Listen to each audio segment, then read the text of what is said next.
Edward. Oh my God! Oh my God, Kuya! Why? Oh my God! I can feel it! Oh my God! Will have a one-on-one session or talk with Edward every day. And he has to know something also about you. Kuya, talk to him, Kuya, because sometimes nahihilang ako.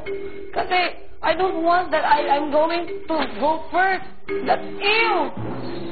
I don't want everyone thinking about me. Ew. Wow, my! Over sa reaction, ha? Lingid sa kaalaman ni Maymay, tinatawag na ni Kuya. Kuya, why? Why? Oh my gosh, I can feel it! Oh my God, oh my God. Stop! Stop! Yo, you tell Kuya what's going on in his mind. What? Kuya, I don't understand what's happening. My, you can do it. Okay, Edward, from now on, Kuya wanted us. Oh my God. Tawag ni Kuya si Maymay at Edward. Guten Morgen. Guten Morgen, Kuya. Magandang umaga. Magandang umaga, Kuya. Kate, How's it going? kamusta? Oh, Todd. Guten. Good. Guten.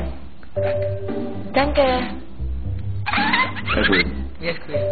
kamusta ang gising? Maputi.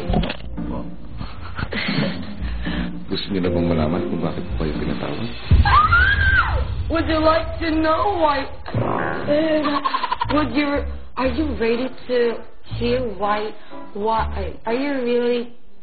Are you ready to know why we are here? Yes, Kuya.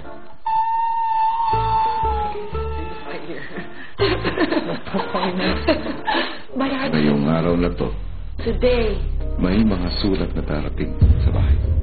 there is a letters that will come. Ang mga sulat ay dadalhin ng isang eroplano. Hello, this is your captain speaking. I am Edward John Barber, and this is my trusty stewardess. Hi everyone, this is Marydale and Jetta speaking. I'm your stewardess and I'll be there when you need. Have a safe trip.